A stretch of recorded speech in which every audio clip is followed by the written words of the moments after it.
여러분 오늘로 이제 어제부터 올해가 이제 하반기로 접어들었어요. 그러니까 반이 벌써 지났고요. 이제 반도 안 남은 거죠. 이틀 지나가고 있으니까요. 근데 여러분 인생을 사시면서 어떤 느낌을 받으십니까?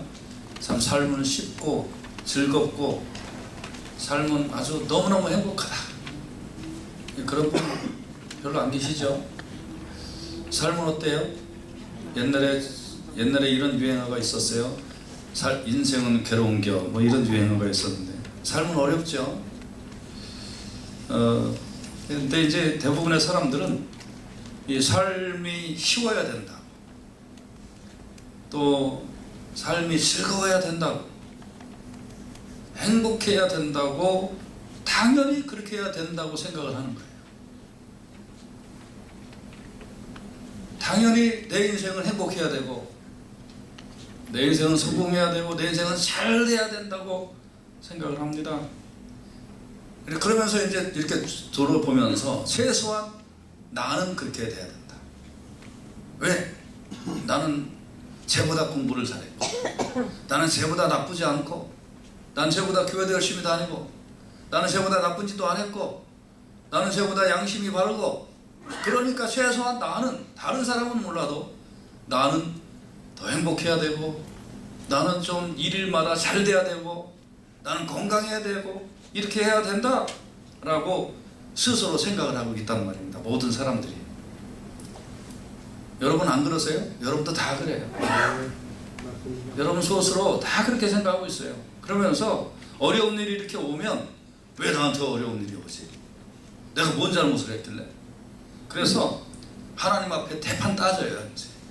하나님, 내가 뭘 잘못했는데 나한테 이런 어려움을 줘요. 그래서 이제 대판 하나님 앞에 따지고, 그 다음에 가까운 사람들한테 따지고 그렇게 합니다. 그러면서 또 보니까 아주 옆에 있는 사람은 인생을 너무 쉽게 사는 거예요. 나는 이렇게 힘든데, 나는 이렇게 아픈데, 저 사람은 손대니까 뭐 그냥 금강이 터지고 하는 일마다 잘 되고, 왜 저 사람 또 저렇게 잘 되냐 이거예요. 또 비교해 보니까 저 사람이 나보다 잘 될 이유가 하나도 없어요. 나보다 뭐 좋은 대학을 나왔어, 뭐 나보다 뭐 하나 이러면서 이제 뭐 따지고 보니까 하나도 나보다 난 게 없는데 왜 나보다 잘 되냐. 그러니까 내 자신이 또 용서가 안 됩니다. 근데 여러분, 인생은 잘 되는 게 정상이 아니고요, 행복한 게 정상이 아니고요, 인생은 힘들고 어렵고 고난이 있고, 그게 원래 인생의 정상적인 모습이에요. 깨달으세요.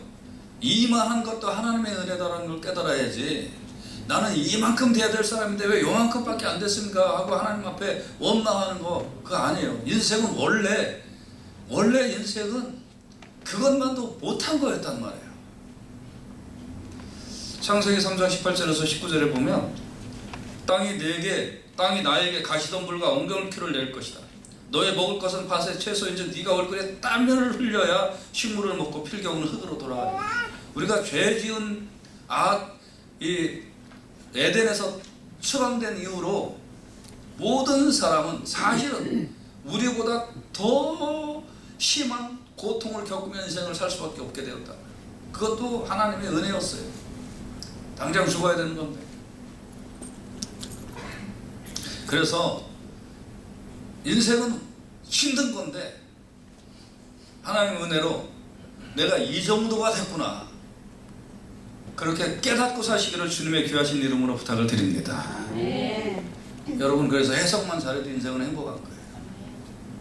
내가 가진 게 뭐가 있다고, 내가 잘난 게 뭐가 있다고, 이 정도 내가 살고 있는 것도 진짜 은혜구나, 그렇게 해석하면 다 행복한데 왜 나는 하나님 이거밖에 없어요 그러면요, 있는 것도 불평해요. 그래서 여러분, 해석을 잘하면서 살 수 있기를 주님의 이름으로 축원해 드립니다. 근데 이제 가뜩이나 어려운 것도 인생인데, 인생을 살다 보면 두 가지 문제가 또 닥쳐요. 이제 어떤 문제가 닥치냐면 시험이라는 것이 닥쳐요. 그래서 이제 어떤 시험이 닥치냐면 마귀의 시험이 있죠. 우리가 이 마귀의 시험을 통상적으로 유혹이다 뭐 이렇게 얘기를 해요. 근데 이제 마귀의 이 시험, 이거는 이 유혹이라는 말은 대부분의 사람들이 그렇게 살아가니까 나도 그렇게 살아가도 되겠지 뭐 하는 거예요. 근데 이제 마귀의 시험이 넓은 길은 평탄해 보이잖아요. 그런데 그것이 사람을 더 꼬이게 만들고 더 어렵게 만들고 넘어지게 만들고 괴롭게 만드는 그런 길이란 말이에요. 근데 이것이 사람 앞에 놓여 있어요, 여러분. 그렇지 않아도 힘든 인생인데 마귀가 이리저리 유혹 주면서 아무튼 더 인생을 고통스럽게 살아가도록 그렇게 하면서 마귀가 그걸 즐기고 있단 말이에요. 마태복음 17장 15절에 보면 주여 내 아들을 불쌍히 여기소서 저가 간질로 심히 고생하여 자주 불에도 넘어지며 물에도 넘어지는 마귀가 사람을 이렇게 물고 늘어져서 넘어지게 만들어버려요. 사업도 잘하다가 넘어지게 만들고 건강도 잘하다가 넘어지게 만들고 뭐 마귀가 자꾸 이렇게 아무튼 내 인생에 달라붙어서 넘어지게 만드는 그런 일들을, 그리고 시작은 평탄하게 해놓고 뭐 이렇게 하는 이런 일들이 인생에 얼마나 많은지 몰라요. 근데 또 하나, 우리의 인생에 이 마귀의 이 시험만 달라붙는 게 아니고 우리의 인생에 하나님이 적절한 때에 하나님의 테스트가 또 기다리고 있어요. 예. 그러니까 하나님 뭐 왜 이렇게 나한테 테스트를 하십니까? 우리가 이런 생각이 들 때가 있다고요. 그래서 편안하게 저를 좀 놔두면 안 됩니까? 하나님 왜 제 인생에 이렇게 테스트를 하시려고 하십니까? 그런 질문을 우리가 할 수가 있어요. 그러나 우리가 이 하나님의 시험의 특징을 알면 이 하나님이 주시는 이 테스트를 또 능히 이기고 더 성숙하고 더 완전해지는 그런 은혜와 축복을 받게 될 줄로 믿습니다. 그래서 그러면 하나님의 시험의 특징이 있는데 이 특징은 어떤 특징이 있을까요? 하나님의 시험은 사람마다 난이도가 달라요. 우리 아마 이제 교육제도가 늘 바뀌기 때문에 본인들이 처한 경험이 다들 다르시겠습니다만, 그러나 대부분 공통된 경험이 있을 거예요. 그거는 뭐냐면 한 교실에서 시험을 칠 때 똑같은 시험 문제로 시험을 치고 똑같은 선생님이 그 시험 문제 가지고 답을 이렇게 내서 누구는 100점 누구는 0점 이렇게 할 거란 말이에요. 그러니까 우리는 익숙한 것이 시험은 난이도가 똑같아야 된다라고 생각을 하는 거예요. 저는 시험 문제를 어려운 시험을 보고 여러분 쉬운 시험 보고 그러면 안 되잖아요. 불평등하잖아요. 그러니까 우리는 똑같이 시험을 봐야 된다 이렇게 생각을 하는 거예요. 근데 하나님의 시험은 난이도가 달라요. 다시 말씀드리면 하나님은 각자에게 어떤 사람은 좀 쉬운 시험을 주시고 또 어떤 사람은 좀 어려운 시험을 주시는 거예요. 초신자에게는 아주 쉬운 시험을 주시고, 그리고 교회 조금 다닌 사람에게는 그것보다 좀 더 어려운 시험을 주시고, 사역자들에게는 대빵 어려운 시험을 주시고, 그래서 하나님 왜 나는 이렇게 어려운 시험을 주십니까? 하지 말아요. 하나님 왜 저 사람 저렇게 쉬운 시험을 주십니까? 하지 말아요. 그 사람은 그 수준에서 굉장히 어려운 시험이에요. 그래서 하나님의 시험은 난이도가 다 달라요. 비교하지 말아요. 여러분 믿음의 성장에 따라서 하나님의 시험이 다 달라요. 그런데 중요한 건 뭐냐면 하나님은 다 가르쳐 주시고 시험을 하세요. 여러분 중에 어린아이의 신앙을 갖고 있는 사람에겐 어린아이의 신앙만큼 가르쳐 주시고, 그 다음에 어린아이에 맞는 테스트를 하신 후에 너 이만큼 좀 올라가라 그렇게 하시는 거예요. 그래서 너 이만큼 올라갔느냐? 그럼 그만큼 또 가르쳐 주시고, 그 다음에 시험을 보시고 이만큼 올라가라 그렇게 하나님 하시는 거예요. 그래서 여러분과 저는 하나님께서 이렇게 우리의 인생 속에 테스트를 주시는 것은 그만큼 우리를 믿음 가운데 성장시키시려고, 성숙시키시려고, 하나님께서 사람마다 각각 다르게 세밀하신 하나님께서 그 사람에게 맞도록, 이걸 오늘날로 말하면 맞춤형 지도라고 그러는 거예요. 그 사람에게 맞도록 하나님께서 맞춤형으로 인도하여 주시고 맞춤형으로 테스트를 하셔서 더 성숙되도록 하나님이 도와주시는 줄로 믿으시기를 바랍니다. 그래서 어떤 사람은 좀 이러는 사람이 있어요. 목사님, 저는 그게 싫어서요 믿음 성장 안 할래요. 저는 그게 싫어서요.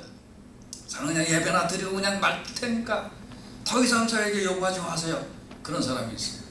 근데요 여러분, 믿음이 성장되면, 성숙되면 하나님의 은혜와 하나님의 축복도, 하나님의 예비하신 것도 그 사람에게 넘쳐나게 되는 줄로 믿습니다. 그래서 어린아이의 신앙을 가지고 있으면 어린아이만큼의 은혜를 받아요. 여러분 5살 먹은 애한테 여러분 아주 존귀한 거 물려주시겠습니까? 5살 먹은 애한테 대충 뭐 줄까요? 초코파이 주고 우유 주고 사탕 주면 땡이에요. 그 정도는 아주 행복한 거예요. 맞죠? 얼마 전에 어느 집에 갈 때 뽀로로 그거 1불 9분가 그거 2개를 사갖고 갔어요. 근데 그거보다 더 비싼 거를 사갖고 갔는데 그거는 별로 거들떠 보지도 않아. 그 뾰로로 그 음료수 그거에 애들이 난리를 친 거예요. 아이고 속으로 바보 그럴까요? 아니죠. 애들은 그게 좋은 거예요. 1불 9분짜리 그 음료수가 더 비싼 것보다 더 좋은 거예요.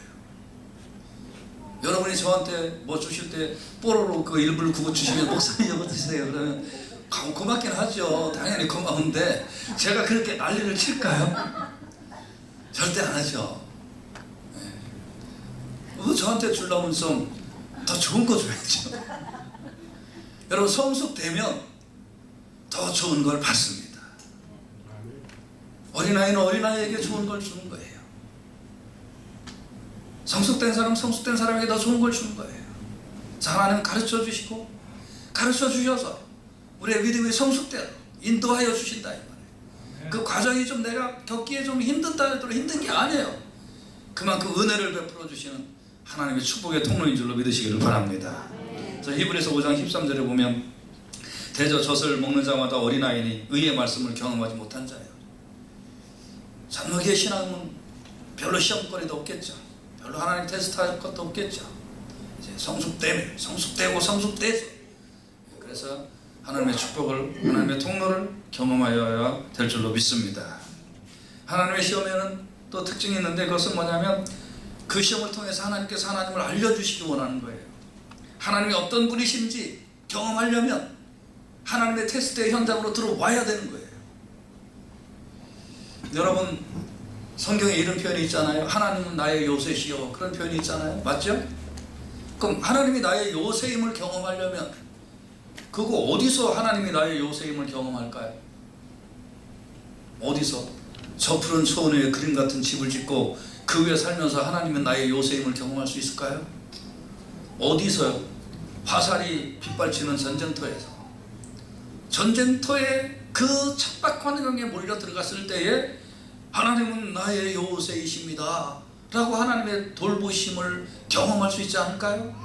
맞죠? 하나님은 나의 피난처요, 이런 표현이 있어요.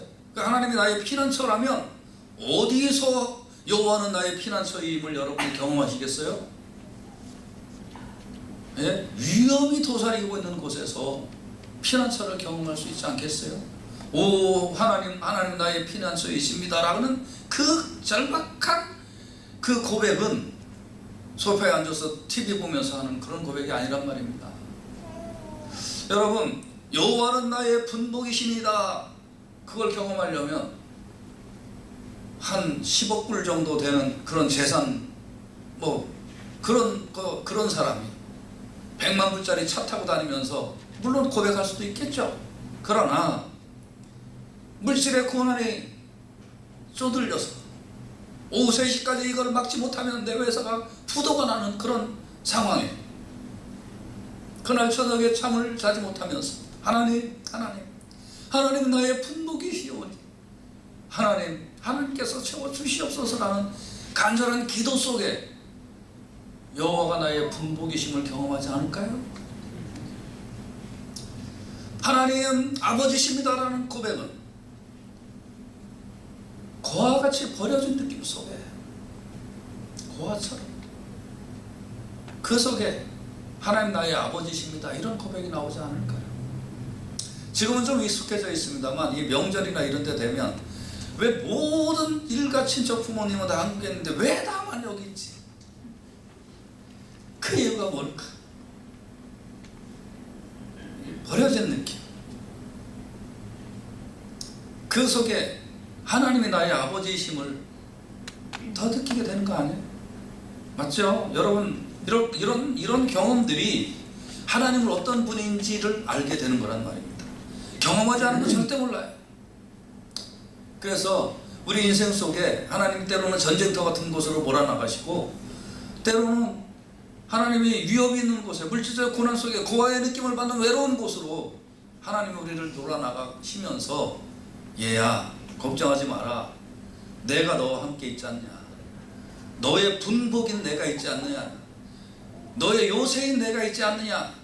너의 구원자인 내가 네 옆에 있지 않느냐 하면서 눈에 보이지 아니하는 하나님이 피부로 느껴지고 마음으로 느껴지는 그렇게 되도록 하나님이 나를 그렇게 몰아가신다 이 말이에요. 그러니까 이거는 하나님의 시험은 하나님의 이 일은 우리를 괴롭게 만들고 우리를 힘들게 만들려고 하나님이 해주시는 것이 아니라 이런 시험을 통해서 하나님의 어떤 분인지 정말 사랑의 하나님, 은혜의 하나님, 자비의 하나님 이런 하나님이 어떤 분인지 내가 체험적으로 경험할 수 있도록 하나님께서 좋은 기회를 주시는 것인 줄로 믿습니다. 그래서 시편 119편 67절에는 고난당하기 전에는 내가 그릇 행하였더니 이제는 주의 말씀을 지키네. 이런 걸 경험해보고 나니까 하나님 말씀을 지키고 하나님 은혜대로 사는 게 너무나 행복한 거구나. 그걸 깨닫게 된다는 것입니다. 그러면 여러분 이렇게 하나님의 시험은 어떤 통로를 통해서 올까요? 어떤 분은 이런 분이 있어요. 너무 이 물질을 통해서 하나님 나를 시험하시고 뭐 사람을 통해서 시험하시고 뭐 또 어떤 분은 교회 와서 자존심 상한 걸 시험당했다고 또 얘기하는 분도 있고 내 뜻대로 내가 일을 악물고 어떤 거를 성취해내야 되는데 그거를 성취하지 못했기 때문에 이거는 하나님이 나에게 주시는 시험이다 뭐 이렇게 얘기하는 분들도 있는데 뭐 일견 조금씩 맞는 말이기도 합니다만 그러나 그런 것들은 시험이 오는 통로가 아니에요. 그건 하나의 조그마한 느낌일 뿐이에요. 여러분 하나님이 나에게 시험을 주시는 그 통로는 뭐냐면 믿음의 시련이에요. 믿음의 시련이라는 말은 다시 말하면 무슨 얘기냐면 믿으니까 생겨나는 일들, 믿으니까 결단해야 되는 일들, 이것이 내 시험에 하나님이 주시는 시험의 통로예요. 믿지 않으면 이런 거 결단 안 해도 돼요. 믿지 않으면 이런 거에 대해서 고민할 필요가 없어요. 그런데 믿으면 이런 거에 대해서 고민하기 시작해야 되고 믿으면 이런 거에 대하여 내가 결단하기 시작해야 되는 그런 것들, 이게 바로 믿음의 시련이에요. 그래서 하나 결단하면 그만큼 성숙한 거예요. 하나 결단하면 그만큼 하나님과 더 가까워지는 거예요. 여러분 믿음이 커졌다라는 말은 뭐냐면 그만큼 결단한 거에 있어서는 흔들리지 아니한다 이런 뜻이에요.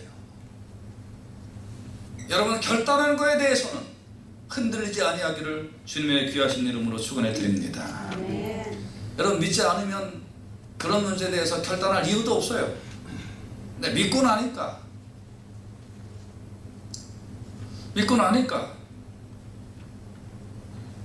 내가 좋아했던 것, 내가 아무렇지도 않게 습관적으로 행했던 것들 뭐 이런 부분들에 대하여 저항을 해야 되고 그런 부분들, 내가 좋아했던 부분들을 싫어해야 되고 가지고 있었던 습관들을 끊어야 되는, 그래서 점점 나의 본성과 나의 그 옛사람이 좋아했던 그런 부분들이 점점 내 속에서 발각되어서 드러나고 없어지고 그렇게 하면서 점점 완전하신 하나님께 다가가는 그 시험은 여러분 전부 다 믿음을 통해서 와요. 올 때 결단하시고 또 온전해지시기를 주님의 귀하신 이름으로 축원해 드립니다. 아멘. 그러면 마지막으로 여러분 시험을 당할 때 어떤 자세를 가지고 시험을 이겨야 될까요? 시험을 당할 때는 첫째 여러분 기쁘게 여겨야 될 줄로 믿습니다. 오늘 본문에도 보면 내 형제들아 1장 2절에 보면 오늘 본문에 너희가 여러 가지 시험을 만나고도 온전히 기쁘게 여기라고 했어요. 여러 가지 시험을 만나면 온전히 기쁘게 여기라. 한 가지 시험만 오는 게 아니란 말이에요. 여러분 30년 전에 감기 걸리고 지금까지 한 번도 안 아프신 분 계십니까 혹시? 그분은 뭐 무슨 슈퍼맨이거나 아니면 조금 비정상적인 분이에요.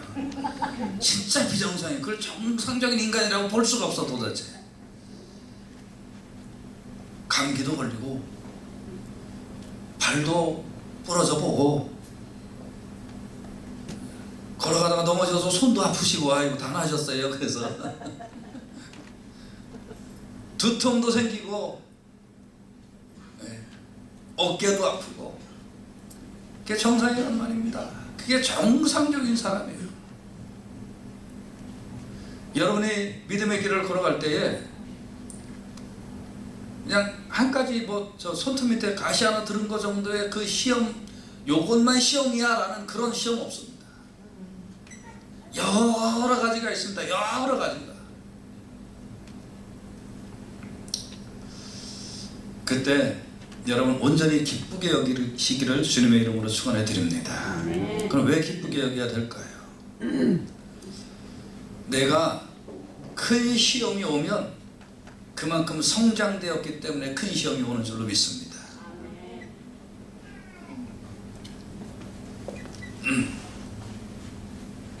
그만큼 성장되었기 때문에. 누가 저한테 시험지를 딱 갖다 주면서 목사님 이 문제를 좀 풀어보시죠. 목사님의 능력을 좀 검증해 보겠습니다. 그래서 뭐 마음대로 하시오. 그래서 이제 갖고 왔더니 뭐 요새는 다 잃어버렸지만 아무튼 뭐 헬라어 히브리어를 이렇게 잔뜩 써놓고 여기에서 이 뜻을 해석하시고 이 뜻을 어떤 학자는 어떻게 해석했으며 어떤 학자는 어떻게 해석하셨는지 그리고 마지막에 목사님의 견해는 어떠신지 그 정도 시험 문제를 갖고 와서 저한테 풀으라 그러면 알겠어요. 내가 한 2시간 주시면 내가 좀 풀어보겠습니다. 그래서 이제 이렇게 풀어보는 거죠. 근데 어떤 사람이 저한테 목사님의 좀 실력을 검증하기 위하여 제가 시험지를 좀 하나 갖고 왔는데 좀 응해 주십시오. 그렇게 하시오. 그래서 딱 봤더니 1 더하기 1은 3 더하기 2는 문제가 10개 나오는데 전부 다 그런 문제예요. 그러면 제가 아이고 감사합니다 그러겠어요? 뭐라 그러겠어요? 아, 이 사람아 나를 뭘로 알고 나를 뭘로 알고 이런 시험 문제를 갖고 온 거야 이 사람아. 더럽 화를 내고 갖다 치우시오. 그리고 약 올리는 거야 아세요? 그럴 거 아니겠어요? 여러분 이 정도 내가 시험을 받는다는 것은요 이만큼 성장했다는 증거예요. 아 목사님 왜 저 사람은 별로 시험도 없는데 난 왜 이렇게 시험이 많아요? 당신 믿음이 성장했잖아. 목사님 저 사람은 뭐 저런 시험밖에 없는데 나는 왜 이렇게 시험이 많아요? 당신 그만큼 부자잖아.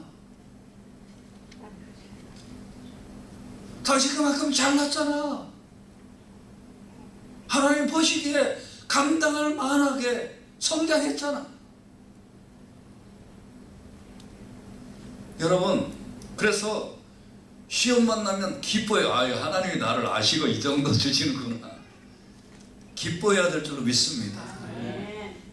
몇 년 전에 어떤 얘기를 하는 가운데 이런 얘기를 하는데 도대체 어떤 분이 이해를 못하는 거예요. 대학교에 가면 대학교의 수험 학생을 가르치기 위하여 3가지 주체가 있어요. 그 뭐예요? 첫째는 정부, 둘째는 부모님, 셋째는 학교. 학교에서 장학금 주고 정부에서도 뭐 장학금도 주고 뭐 여러 가지 한단 말이에요. 그럼 부모님이 또 이제 어쨌든 가르쳐야 될 거 아니에요. 그런데 어떤 학생은 장학금을 많이 받아. 물론 성적 장학금 많이 받는 건 좋죠. 그렇지만 어떤 애는 똑같은 성적인데 장학금을 더 받아. 어떤 애는 똑같은 성적인데 장학금을 덜 받아. 그건 왜 그런 줄 아세요? 그 아버지가 돈이 많아서 그래 얘는. 그러면 똑같은 성적에 똑같은 학교인데 얘는 돈을 더 받고 얘는 돈을 덜 받으면 돈을 덜 받은 애가 승질을 내야 돼요? 감사해야 돼요? 잘 이해가 안 돼요? 감사해야지.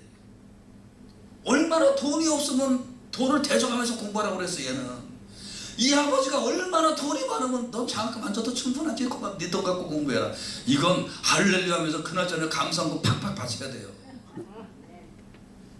그러니까 왜 내게 이런 시험이 왔냐고요? 기쁘게 여기세요. 내가 왜 수업료 더 내야 되냐고요? 기쁘게 여기세요. 우리 아버지가 갑부예요. 내가 왜 다른 사람보다 더 어려운 시험 받냐고요? 내 그만큼 하나님이 인정하신 줄로 믿으시기를 바랍니다. 그 다음에 시험 받을 때 왜 또 기뻐야 되냐면 하나님께서는요, 시험 다음에 하나님께서 주시는 놀라운 은혜와 놀라운 축복이 있기 때문에 시험 당할 때 시험 당한다고 말하지 말고 기뻐해야 될 줄로 믿으시기를 바랍니다. 히브리서 2장 18절에 보면 자기가 시험을 받아 고난을 당하셨은즉 시험 받는 자들을 능히 도우시니라. 또 예수님이 옆에서 조그마한 시험 받는 애는 조금밖에 안 도와주는데 많은 시험 받는 사람은 하나님이 예수님이 내 옆에서 많이 도와주세요. 그러니까 더 많은 시험을 받으면 더 기뻐하고 더 감사해야 될 줄로 분명히 믿으시기를 바랍니다. 그리고 시험을 이기는 자세 두 번째는 인내해야 돼요. 순간 이겼다고 이긴 게 아니에요.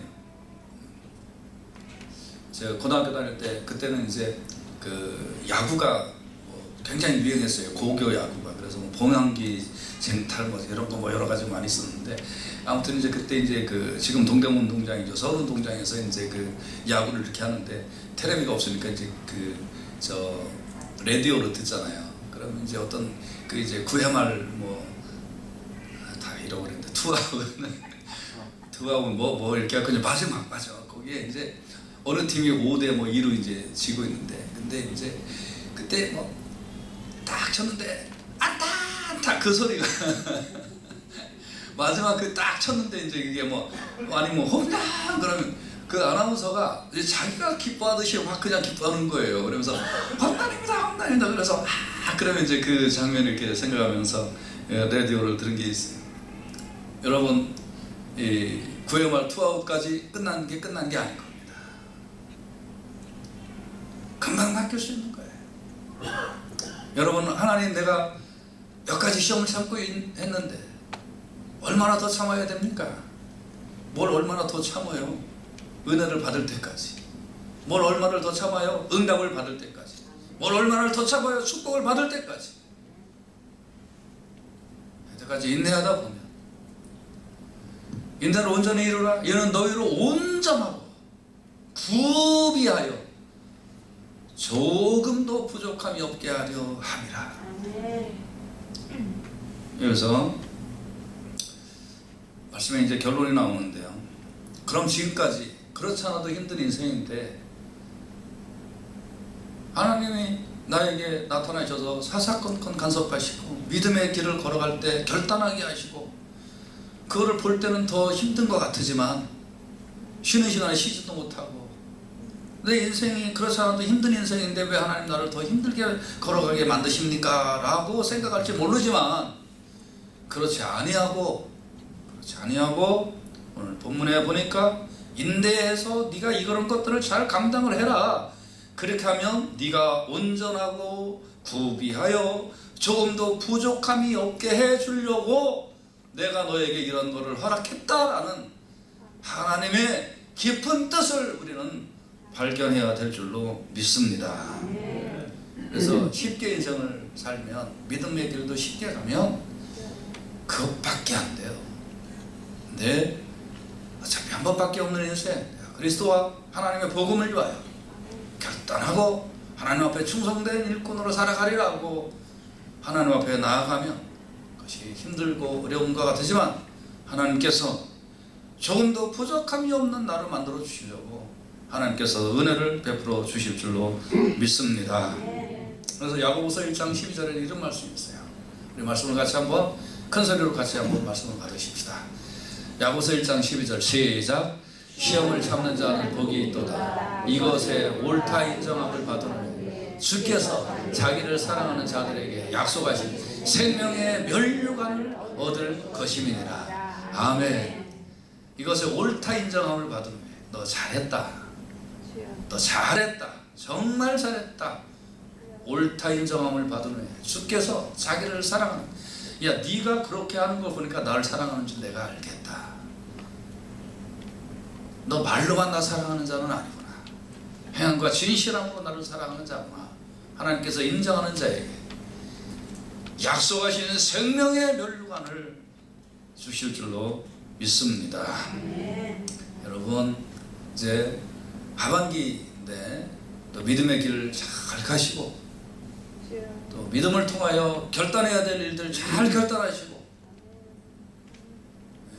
그리고 내 감정이 이끄는 대로 살지 마시고 하나님의 말씀이 이끄는 대로, 성령이 내 안에 감동을 주시는 대로 그렇게 결단하며 순종하며 살면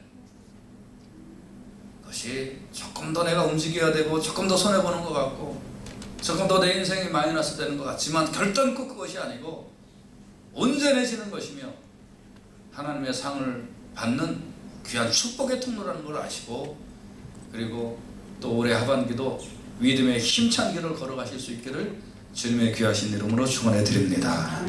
기도하십시다.